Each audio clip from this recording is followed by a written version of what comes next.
नमस्कार दोस्तों, जिया डिफेंस में आपका स्वागत है। दोस्तों, भारतीय कोस्ट गार्ड और नौसेना समुद्री निगरानी के लिए 15 C295 परिवहन विमान खरीदेगी। जी हां दोस्तों, रक्षा क्षेत्र में मेक इन इंडिया को एक बढ़ावा देते हुए भारतीय कोस्ट गार्ड या तटरक्षक बल और भारतीय नौसेना 15 C295 ट्रांसपोर्ट विमान हासिल करेगी, जिसका निर्माण टाटा एडवांस सिस्टम और एयरबस के जॉइंट डेवलप या को डेवलप में भारत में किया जा रहा है।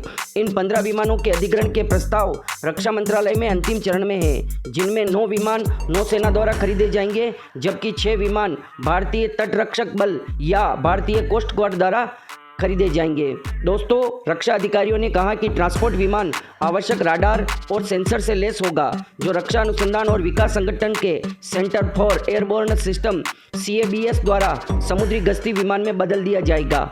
अपने बल की परियोजना के बारे में बोलते हुए भारतीय कोस्ट गार्ड के मुख्य महानिदेशक राकेश पाल ने ANI को बताया कि लंबी दूरी के समुद्री निगरानी विमान प्राप्त करने की योजना है, जिसे वायुसेना ने ले लिया है और अनुबंध पर TSL मतलब टाटा एडवांस सिस्टम लिमिटेड के साथ हस्ताक्षर किए जाएंगे, जिसमें हमें 6 C295 ट्रांसपोर्ट विमान मिलने वाले हैं। उन्होंने कहा, रक्षा मंत्रालय हमें यह सुनिश्चित करने के लिए पर्याप्त धन दे रहा है। हमारी सभी अधिग्रहण प्रक्रिया तेजी से चल रही है।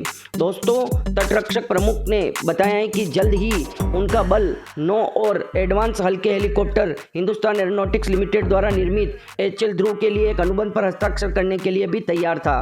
दोस्तों, भारतीय वायुसेना ने हाल ही में स्पेन में निर्मित पहला C295 परिवहन विमान शामिल किया, जबकि पहले 16 स्पेन में फ्लाई अवे स्थिति में आएंगे और शेष 40 का उत्पादन भारत में वडोदरा गुजरात में टाटा सुविधा में किया जाएगा। अगर सरकार ने नौसेना और तटरक्षक बल के आदेश को मंजूरी दे दी है, तो टाटा एयरबस की ऑर्डर बुक मौजूद 56 से बढ़कर 71 हो जाएगी और C295 का उपयोग विमान के कुछ ऑपरेटर द्वारा समुद्री गश्ती भूमिकाओं में भी किया जा रहा है। दोस्तों, इस विमान के बारे में कहा जाता है कि बहुत ही रिलायबल एयरक्राफ्ट है और इसकी ऑपरेशनल कॉस्ट भी बहुत कम होने के कारण भारतीय वायुसेना इस विमान का उपयोग कर रही है। दोस्तों, इसके अलावा हमारी भारतीय नौसेना और कोस्ट गार्ड को भी C295 ट्रांसपोर्ट विमान की आवश्यकता है। इसके लिए दोस्तों RFI जारी करने के लिए तैयार हैं। दोस्तों, पहले भारतीय वायुसेना ने एवरो विमानों की जगह 56 C295 ट्रांसपोर्ट विमानों का ऑर्डर दिया है और भारतीय वायुसेना के N32 बेड़े को भी बदलना है, तो उसके बराबर ही दोस्तों C295 ट्रांसपोर्ट एयरक्राफ्ट है और उसकी जगह पर बिल्कुल फिट बैठता है। तो दोस्तों, भारतीय नौसेना और कोस्ट गार्ड के बाद C295 के लिए और अधिक ऑर्डर की भी आशा की जा रही है एयरबस के द्वारा कि भारतीय वायुसेना और अधिक C295 ट्रांसपोर्ट एयरक्राफ्ट का ऑर्डर देगी। दोस्तों, C295 ट्रांसपोर्ट एयरक्राफ्ट को लेकर एयर चीफ मार्शल विवेक राम चौधरी ने कहा, इसे शामिल होने से हमारी सेनाओं को किसी भी समय अग्रिम पंक्ति में ले जाने की क्षमता में जबरदस्त बढ़ावा होगा। उन्होंने कहा, भारतीय वायुसेना जल्द ही C295 एयरक्राफ्ट की सबसे बड़ी ऑपरेटर बन जाएगी। दोस्तों, समाचार एजेंसी ANI से air chief marshal VR Chaudhary ने कहा, यह न केवल भारतीय वायुसेना के लिए बल्कि पूरे देश के लिए एक बड़ा मील का पत्थर है। इसमें 2 कारण हैं। पहला, भारतीय वायुसेना के लिए हमारी स्ट्रेटेजिक एयरलिफ्ट क्षमताओं में सुधार करता है। यह देश के लिए एक नए युग की शुरुआत का प्रतीक है और दूसरा, यह आत्मनिर्भर भारत के लिए भी अहम है। दोस्तों, दरअसल स्पेन से पहले 16 विमान लेने के बाद 17वां विमान भारत में ही बनाया जाएगा और यह भारतीय विमान उद्योग के लिए एक बड़ा कदम है, जहां हम देश में पहला सैन्य परिवहन ट्रांसपोर्ट विमान बनाएंगे, जिससे दोस्तों भारत के पास ट्रांसपोर्ट एयरक्राफ्ट के बनाने की टेक्नोलॉजी भी आएगी और उसको बनाने का अनुभव भी आएगा। और इसके अलावा भारत जब 17वां विमान खुद भारत के कंपोनेंट द्वारा भारत में ही निर्माण होने लग जाएगा, उसके बाद दोस्तों हमारे N32 बेड़े को बदलने के लिए भारतीय वायुसेना द्वारा और अधिक ऑर्डर दिए जाएंगे।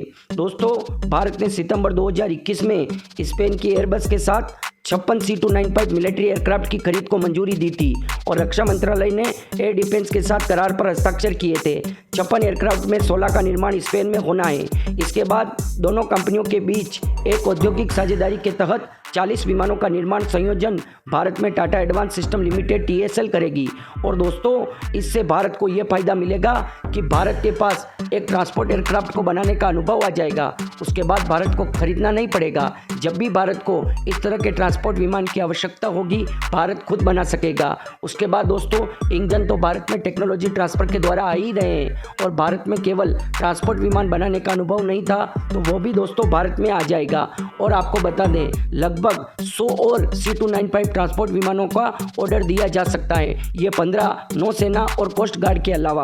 दोस्तों, बीते साल प्रधानमंत्री नरेंद्र मोदी ने वडोदरा में निर्माण यूनिट की आधारशिला रखी थी। ये किसी निजी कंपनी द्वारा भारत में निर्मित होने वाला पहला सैन्य विमान होगा। वडोदरा में अगले साल नवंबर में इसका निर्माण शुरू होने वाला है। दोस्तों, कॉन्टैक्ट के अनुसार स्पेन में बनाए जा रहे शेष 15 विमानों की डिलीवरी 2024 के अंत तक की जाएगी और दोस्तों वहीं भारत में बनने वाले 40 विमानों की डिलीवरी 2031 तक की जाएगी। दोस्तों, और आपको C295 ट्रांसपोर्ट विमान की कुछ खासियत के बारे में भी आपको बता दें। C295 विमान की भार ढोने की क्षमता 5 से 10 टन की है। यह एक बार में लगभग 71 सैनिक या 49 पैराट्रूपर्स को लेकर जा सकता है। C295 करीब 480 किलोमीटर प्रति घंटे की रफ्तार से करीब 11 घंटे तक उड़ान भर सकता है। C295 को स्ट्रेटेजिक मिशनों के लिए नीचे उड़ान भरने के लिए डिज़ाइन किया गया है, जो 110 समुद्री मील की गति से उड़ान भर सकता है। ये तेज रिस्पॉन्स सैनिक और कार्गो की पैराड्रॉपिंग करने के लिए विमान में एक रियर रैंप दरवाजा भी दिया गया है, जो सभी 56 एयरक्राफ्ट में एक स्वदेशी इलेक्ट्रॉनिक वारफेयर सूट स्थापित किया जाएगा, जिसे भारत इलेक्ट्रॉनिक्स लिमिटेड और भारत डायनेमिक्स लिमिटेड ने बनाया है। इनमें शॉर्ट टेक ऑफ और लैंडिंग के साथ ही अविकसित हवाई पट्टियों का भी इस्तेमाल करने की क्षमता है। मतलब दोस्तों, ये छोटी रनवे या कच्ची रनवे पर भी उतर सकते हैं, टेक ऑफ कर सकते हैं और लैंड कर सकते हैं। और जो 15 विमान हम भारतीय नौसेना और कोस्ट गार्ड के लिए खरीदा जा रहा है दोस्तों, उसमें सेंसर का निर्माण DRDO ही करेगी। DRDO इसमें एयरबोर्न अर्ली वार्निंग सेंसर सभी भारत में आने के बाद इस एयरक्राफ्ट में इंटीग्रेट किए जाएंगे। फिर इसको मैरीटाइम सर्विलेंस एयरक्राफ्ट के रूप में भारतीय नौसेना और कोस्ट गार्ड में उपयोग में किया जाएगा। इसलिए दोस्तों 15 एयरक्राफ्ट का ऑर्डर अभी दिया गया है और भारतीय वायुसेना और भी निरीक्षण कर रही है कि कितने विमानों की आवश्यकता है। इसलिए दोस्तों उनका निरीक्षण पूरा होने के बाद और भी अधिक C295 ट्रांसपोर्ट विमान के ऑर्डर दिए जाएंगे और उसके बाद दोस्तों इनके इंजन की टेक्नोलॉजी भी भारत में ट्रांसफ़र की जाएगी, जिससे पूरा विमान भारत में बनने लगेगा मेक इन इंडिया के तहत और भारत में टेक्नोलॉजी आ जाएगी। भविष्य में हमारे को किसी भी देश से ट्रांसपोर्ट विमान खरीदना नहीं पड़ेगा, हम इसी तरह के ट्रांसपोर्ट विमान का निर्माण कर पाएंगे। तो दोस्तों पूरा वीडियो आपको कैसा लगा? वीडियो अगर अच्छा लगा हो तो वीडियो को लाइक, कमेंट, शेयर और सब्सक्राइब करना ना भूलें और कमेंट बॉक्स में जय हिंद लिखकर हमारा मनोबल बढ़ाएं। जय हिंद दोस्तों।